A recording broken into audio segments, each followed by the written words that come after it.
ప్రస్తుతం యుద్ధ రంగంలోకి వాలంటీర్ ఆహ్వానించింది పంజాబ్ ప్రభుత్వం యుద్ధ రంగంలోకి వాలంటీర్ గా ఎవరైనా వస్తారా సిద్ధంగా ఉన్నారని చెప్పి ఆహ్వానించిన నేపథ్యంలో ఒక్కసారి డైరెక్ట్ గా మీకు దృశ్యాలు చూపిస్తున్నాను.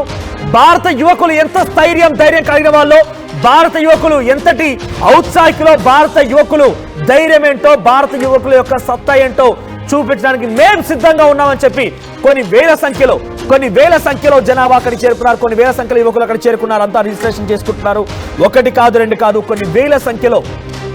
మొన్న పాకిస్తాన్ లో నుంచి యుద్ధం నేపథ్యంలో అక్కడి ఆర్మీ నుంచి 4500 మంది ఆఫీసర్లు, సీనియర్ ఆఫీసర్లు మేము రాజీనామా చేసి వెళ్ళిపోతున్నామని చెప్పి రాజీనామా చేసి వెళ్ళిపోతే వారంతా మీరు రిజైన్ చేసిన వారు మళ్ళీ వచ్చి మా దాంట్లో చేరిపోండి అని చెప్పి అయ్యా రండి అని చెప్పి వాళ్ళ దగ్గర కాళ్ళ ఏళ్ళ పట్టుకుందని పాకిస్తాన్. కానీ మన వాళ్ళు చూడండి, మాకు ఎటువంటి శిక్షణ అవసరం లేదు, ఎటువంటి విధంగా మాకు ఎటువంటి విధంగా ఆర్మ్ని ఫైర్ చేసే అవకాశం లేదు, మేము యుద్ధాన్ని డైరెక్ట్ గా చేయలేకపోవచ్చు, కానీ యుద్ధానికి తాలూకు ధైర్యాన్ని నింపే సత్తా మా దగ్గర ఉంది.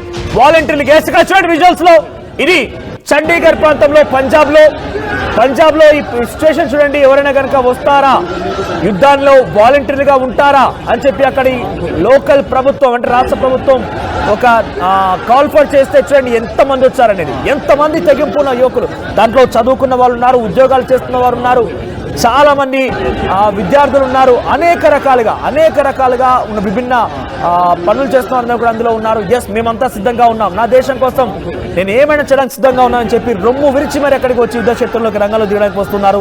సో ప్రెసెంట్ ఇది జరుగుతుంది అక్కడ. రైట్, ఇక్కడ మరొక బ్రేకింగ్ అంతోంది. పాక్ ఫారెన్ మినిస్టర్ ఇషాక్ దార్ ఒకటి చెప్పాడు, ఒకవేళ కనుక భారత్ వెనక్కి తగ్గితే మేము యుద్ధం నుంచి వెనక్కి వెళ్ళిపోతాం, యుద్ధాన్ని రద్దు చేస్తాం, భారత్ ని మాపైన దాడి చేయడం ఆపేయమనండి, దయచేసి మమ్మల్ని కాపాడండి. ఒకవేళ కనుక భారత్ మాపైన గనక ఈ దాడిని గనక ఆపితే మేము సైలెంట్ గా ఉంటాం, మేము దాడి చేయమని చెప్పి అటువైపు నుంచి పాక్ ఫారెన్ మినిస్టర్ ఇషాక్ దార్ చెప్పుకొచ్చారు. If India does not carry out further attacks, ఒకవేళ కనుక ఇండియా మళ్ళీ ఫర్దర్ అటాక్స్ కనుక చేయకపోతే మేము ఈ రోజుతో యుద్ధాన్ని ఆపేస్తామని చెప్పి పాక్ ఫారెన్ మినిస్టర్ ఇషాక్ దార్ చెప్పుకొచ్చారు.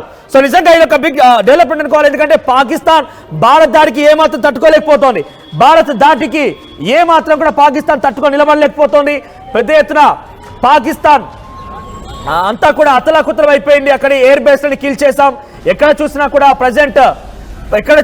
ప్రజెంట్ ఒక భయాందోళనటువంటి వాతావరణం నెలకొంది. కాబట్టి పాకిస్తాన్ లో ఇక భారత్ ని తట్టుకోలేమనే విషయం అర్థమైపోయింది వాళ్ళకి.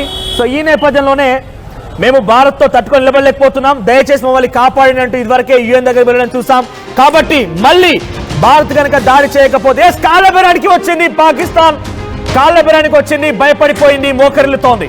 సో కాళ్ళబేరానికి దిగింది పాక్ విదేశాంగ మంత్రి.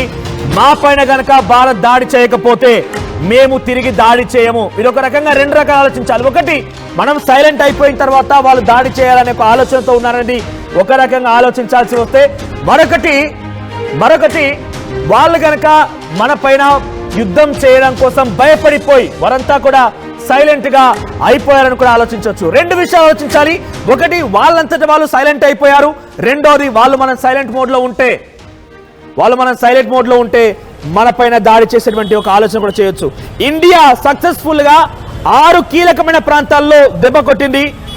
చకాలలోని రావిల్పిండి, మురిద్, రఫీకి, రహీమియర్ ఖాన్, సుకూర్ అండ్ చునియన్, ఈ 6 ప్రాంతాలని 6 ఎయిర్ బేస్లను కూడా దెబ్బ కొట్టింది. కాబట్టి ఇక మా దగ్గర ఉండాల్సిన పరికరాలు మొత్తం అయిపోతున్నాయి. మా డ్రోన్లు పంపిస్తే మమ్మల్ని తిప్పి కొడుతున్నారు, మేము మిసైల్ వేస్తే తిప్పి కొడుతున్నారు, మేము ఏం చేసినా కనీసం మీదకు రానియకపోతే మేము ఎలా చేయాలన్న రకంగా వాళ్ళంతా బహుశా నిజంగా ఇదొక బిగ్గెస్ట్ అప్డేట్ అనుకోవాలి. మేము ఎటువంటి ప్రయత్నం చేసినా, ఎన్ని రకాలుగా పిచ్చి ప్రయత్నాలు చేసినా కూడా తిప్పి కొడుతున్నారు కదా, మేము ఎలా తట్టుకోగలుగుతాం, మేము ఎలా నిలబడగలుగుతాం? కాబట్టి మేము వెనక్కి తగ్గుతున్నాము, మీరు అటాక్ చేయకుండా ఆపండి, ఫర్దర్ అటాక్స్ ఏం లేకుండా ఉన్నట్టయితే మేము వెనక్కి తగ్గడానికి సిద్ధంగా ఉన్నాం. ఇటువంటి విషయాన్ని పాక్ ఫారెన్ మినిస్టర్ ఇషాక్ దార్ చెప్పినట్టు తెలుస్తోంది. సో ఇంకా అంటే అటువైపు ఆ రకంగా చెప్తూనే శ్రీనగర్ లాంటి ప్రాంతాల్లో దాడులు చేస్తున్నారు. నిజంగానే కనుక వాళ్ళు దాడులు చేయడం ఆపేస్తే ఈసారి భారత్ ఊరుకుంటుందా? మరి చూడాలి ఏం జరుగుతుందో. భారత్ ఊరుకునే ప్రసక్తి అయితే లేదు. ఎట్టి పరిస్థితుల్లో ఈసారి మాత్రం భారత్ ఎటువంటి సామరస్యపు అంటే అయ్యో బాబోయ్ మమ్మల్ని దాడి చేయకండి, అయ్యో పాకిస్తాన్ మా పైన ఎందుకు ఈ రకంగా చేస్తుందని అడిగే ప్రసక్తే లేదు. ఇక కొడితే కుంభస్థలానే కొట్టాలి, ఆ రకంగా భారత్ ముందుకెళ్తోంది. వేలు చూపిస్తే చెయ్యి నరికేయాలి, కాలి వేలు చూపిస్తే కాలు నరికేయాలి, అవసరమైతే తల మొండం నరికేసిన ఆశ్చర్యపోకండి. అటువంటి ఒక ధైర్యంతో సాహసంతో ముందుకు వెళ్తోంది. రైట్, చండీగఢ్ నుంచి మరొక అనౌన్స్మెంట్ అంతోంది. Civil defence enrolment and training camp for the first batch has commenced at Tagore theatre. All remaining volunteers are kindly requested to report in Tiranga park. అధికంగా జనం వచ్చారు. పంజాబ్ లో చండీగఢ్ ప్రాంతంలో పెద్ద ఎత్తున అక్కడికి వాలంటీర్గా వస్తారా అని చెప్పి అడిగిన నేపథ్యంలో అధికంగా జనం వచ్చారు కాబట్టి ఇక్కడ ప్లేస్ సరిపోవడం లేదు. ఇంకొక 30 minutes తర్వాత స్టార్ట్ అవుతుంది. అందరూ కూడా తిరంగా పార్క్ వరకు వెళ్ళండి అని చెప్పి వారందరికీ ఇన్ఫర్మేషన్ ఇస్తున్నారట. సో ఇటువంటి సిచ్యువేషన్లో కొంత క్రౌడీగా ఉండకపోవడం బెటర్ ఏమో, బహుశా అటువంటిది జరగకుండా ఉండాలేమో. సో ప్రజెంట్ చాలా ఫేక్ వార్తలు కూడా సర్క్యులేట్ అవుతున్నాయి. ఎవరో మన దగ్గర నుంచి ఒక ఎయిర్ ఫైటర్ జెట్ నడుపుతున్నటువంటి పైలట్ అక్కడ లొంగిపోయారని, ఇంకేదో జరిగిందని రకరకాలుగా వార్తలు వస్తున్నాయి. సో ప్రజెంట్ ఇంకొక విషయం ఏంటంటే కామికేజ్ డ్రోన్స్ ఓవర్ అమృత్సర్ ప్రాంతంలో కొన్ని డ్రోన్స్ ని అక్కడ ప్రయోగించింది పాకిస్తాన్. ఈ నేపథ్యంలో వాటిని తిప్పికొట్టాం, వాటిని అక్కడే నేలమట్టం చేశాం. ప్రస్తుతం అవి పరిశీలిస్తే ఆ డ్రోన్స్ ఎక్కడి నుంచి వచ్చాయి తెలుసా? టర్కీ నుంచి వచ్చాయి. టర్కీ నుంచి పాకిస్తాన్ అప్పుగా తీసుకొచ్చుకున్నటువంటి ఆ డ్రోన్స్ ని భారత్ పైన ప్రయోగిస్తోంది. ఏకంగా చైనా నుంచి ఒకసారి పీసీఆర్ పాసిబుల్ పాకిస్తాన్ నుంచి ప్రయోగించిన చైనా డ్రోన్ పాకిస్తాన్ లో లాంచ్ అయినటువంటి ఆ విజువల్ ప్లే చేయండి. సో పాకిస్తాన్ నుంచి ఒక డ్రోన్ లాంచ్ చేశారు, అది చైనా డ్రోన్. అది ఇండియా వరకు కాదు కదా, పాకిస్తాన్ బార్డర్ దాటలేదు, పాకిస్తాన్ లోనే ఒక వ్యవసాయ క్షేత్రంలో పడిపోయింది.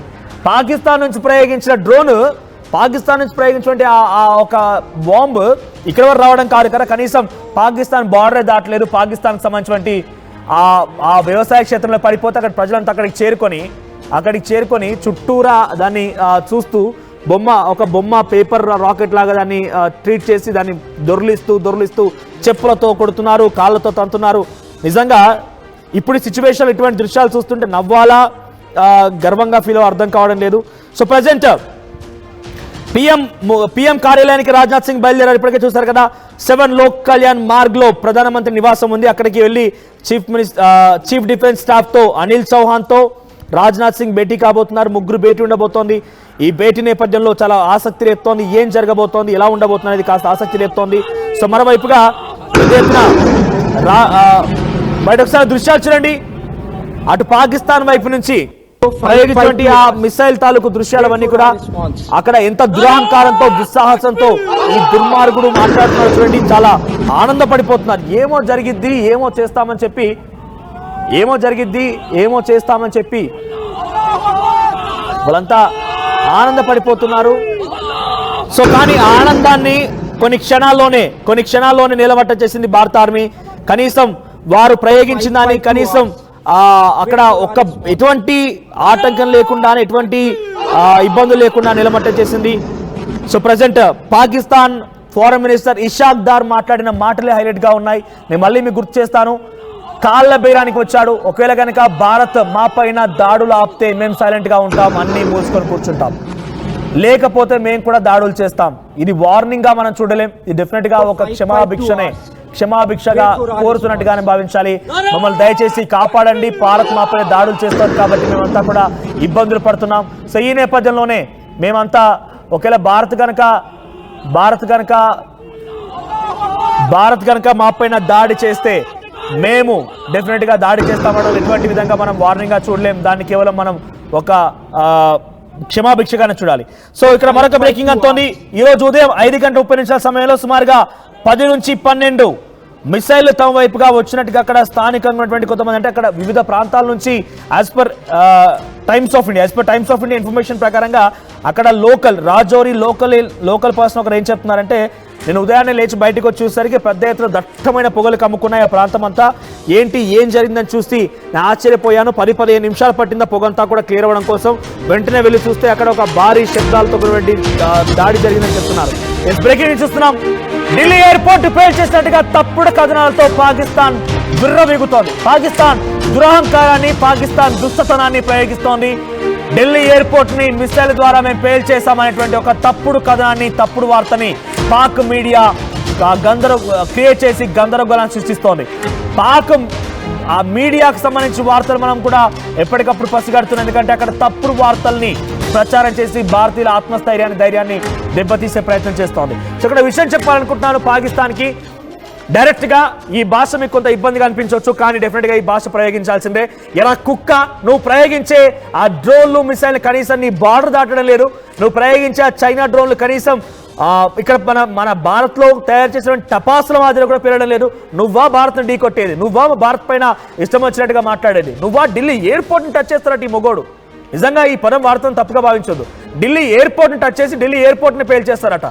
హర్యానా వైపుగా వచ్చినటువంటి ఆ మిసైల్స్ అక్కడ పడిపోయి కనీసం పేర్లేదు, అవి మనం టచ్ చేయకపోయినా కూడా కింద పడిపోయి పేర్లేదు అవి. అటువంటి ఆ తుస్ బాంబులని, చైనా టపాసులను పట్టుకొని ఏదో భారత్ పై యుద్ధానికి దిగుతున్నట్టుగా దిగుతున్నాడు. ఈ దృశ్యాలు చూస్తారా, ఇవన్నీ కూడా ఫేక్ విజువల్స్. గతంలో ఎప్పుడో విడుదలైనటువంటి కొన్ని దృశ్యాలని ఇప్పుడు ప్లే చేస్తూ ఢిల్లీ ఎయిర్పోర్ట్ లో మేము బాంబు పేల్చాం, ఢిల్లీ ఎయిర్పోర్ట్ ధ్వంసం చేస్తామని చెప్పి తప్పుడు వార్తల్ని ప్రచారం చేస్తోంది పాక్ మీడియా. ఈ దృశ్యాలన్నీ కూడా గతంలో ఎప్పుడో పాత దృశ్యాలు, ఇవన్నీ కూడా ఆ దృశ్యాలను ప్లే చేస్తూ, ఆ దృశ్యాలను చూపిస్తూ ఇప్పుడు మేము ఇండియన్ క్యాపిటల్ ఢిల్లీ ఎయిర్పోర్ట్ ని పేల్చేస్తామని చెప్పి తప్పుడు వార్తల్ని, తప్పుడు సమాచారం అందిస్తోంది. ఒకటే కాదు, ఇంకా చాలా ఉన్నాయి. శివానీ సింగ్ అటువంటి ఒక అమ్మాయిని మేము ఇక్కడ ట్రాప్ చేసాము, ఇక్కడికి వచ్చింది, ఇక్కడ పట్టుకున్నాము, ఆమె నుంచి ఇన్ఫర్మేషన్ రాబడుతున్నాము, ఇలా తప్పుడు వార్తల్ని ఇష్టం వచ్చినట్టుగా ప్రచారం చేస్తోంది. ఇది ఒకటే కాదు, ఇంకా చాలా ఉన్నాయి.